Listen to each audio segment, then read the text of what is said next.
Hey everyone, you're here with Mark Bowell at perfectgardens.com. So I got a similar question from two of our YouTubers, Glenn and Benny. The difference is that one is using Fox Farm and the other is using General Organics. They both want to know how often they feed their plants with the nutrient line and how often do they water. This is a question that I have gotten asked a few hundred, if not thousands of times throughout the last decade. Over the years, I've had to create a philosophy around this question just because it is a great question. So what I normally recommend is to know your nutrient line. And what I mean by that is to know your parts per million or EC every single time you add something into your water. How you know that is first by going out and buying a reverse osmosis machine. Second, you're going to test the parts per million before it goes through your RO system and after it goes through your RO system. If you don't have the money to purchase an RO system, then measure your parts per million or your EC in your tap water or whatever water you're going to be using generally to feed your plants. Second, you're going to start with your base nutrients. You're going to add them in one at a time. Whatever the recommended amount of nutrients it is, whether it's a 1 ml per gallon or a teaspoon per gallon, whatever additive they recommend, you're going to add in only one at a time.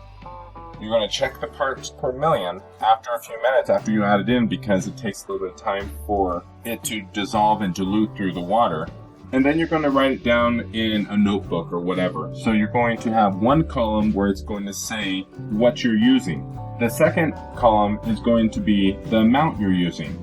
And if, let's say, they increase the amount, then you're going to measure that as well. So if they recommend, let's say, 2 teaspoons per gallon in the beginning, and then midway through the grow, they recommend 3, and then midway through the grow again, they recommend 4 teaspoons per gallon. Your parts per million is going to be increasing the same amount every single time, whether you're using 1, 2, 3, or 4. So knowing how much your parts per million or EC increases every single time you add in anything into your water is going to be absolutely important. Why is that important? It's because your microbiology shuts down after your parts per million goes above 800 to 900 parts per million. At that point, whenever your parts per million goes above 900 parts per million, I would recommend only feeding your plants once a week. And I'm referencing using soil, not hydroponics, not any other cocoa, nothing like that. I'm just referencing soil because soil will retain your salts much differently than they will retain in your hydroton or your rock wool or your hydroponic system. The reason why there's a difference is because your soil goes through a dry back period every single time you water. So you water and then your soil dries back, and then you water and your soil dries back. So what happens every time when it dries back is molecules will combine to other similar molecules. So every single time it dries back and salts begin to fall out of solution from it being suspended in water, and then it dries back and kind of accumulates a little bit more, and then before you know it, these salt molecules begin to build up in your soil. When your parts per million are above 900 parts per million, there are going to be more common molecules or more common salts in a water solution that's above 900 parts per million. So anytime you get above 900 parts per million, I recommend to feed once a week and then water as needed. If your parts per million is below 800 to 900 parts per million, then I would recommend you go ahead and feed once or twice a week, and then in between those, you're going to water as needed. What I mean by water as needed is, let me give you a few examples from indoor and outdoor. So let's say you are indoor and you are starting with seedlings. You might not give anything to your seedlings except for some microbiology until your plants go into clone. So all you would be doing is giving it some microbiology to help build up your microbes. And then as the root system got developed, then you might start to add in the base nutrients or something along those lines. So in those early stages, you might not be technically feeding nutrients at all and just watering.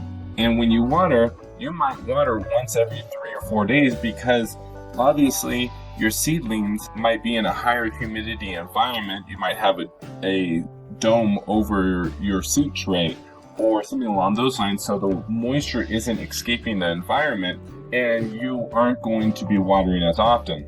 Obviously, as the seeds begin to grow and root systems begin to get established, or you're starting off with clones, you might need to water once every 2 to 3 days. And you might be giving a very small amount of micronutrients to your clones. As you go into teens, you might need to water every other day. So what we're talking about is watering.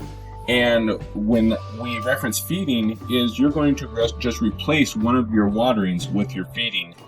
As your plants got taller and went to full flowering, who knows, you might need to give water every single day to your plants because you might be growing in small containers. If you're growing in larger containers, obviously there's going to be more water retention, so you might need to water every other day still when you're growing in indoors. Obviously, when you're growing indoors, there's a lot less evapotranspiration because the moisture really isn't going anywhere. When you use a dehumidifier, it recollects, and then you take that water, you throw it back into your water reservoir, you feed it back to your plants, and your water's not leaving the environment.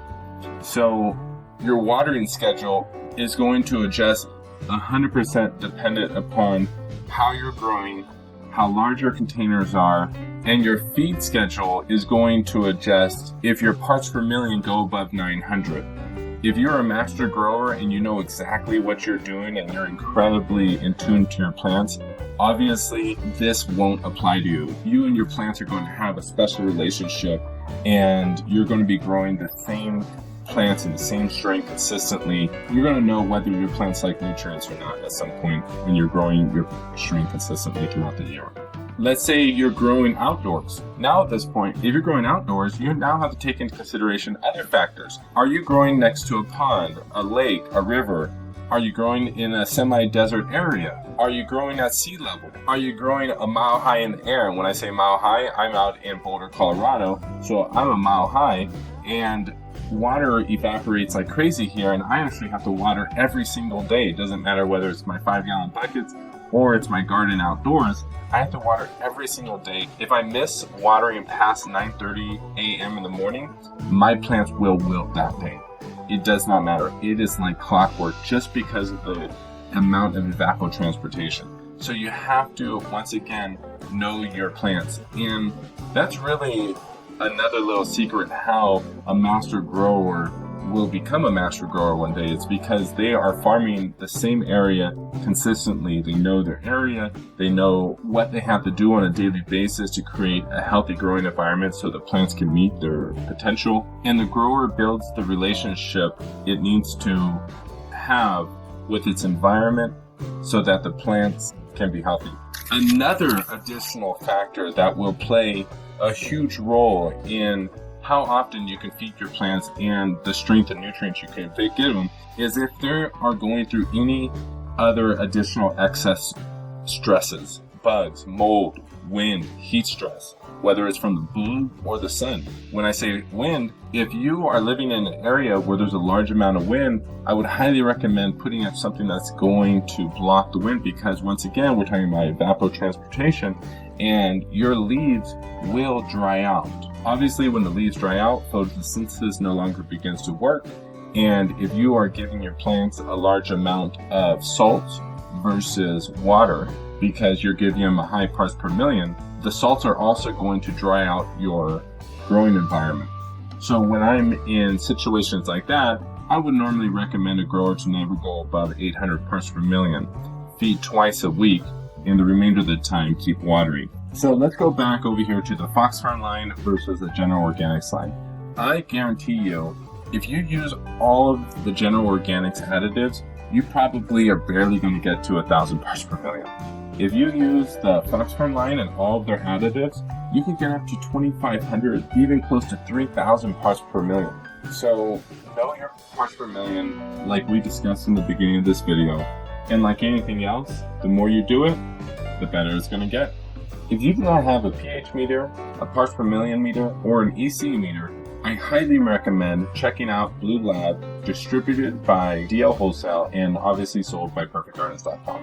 Thank you so much. Please like, share, and subscribe. And have a great grow, everyone.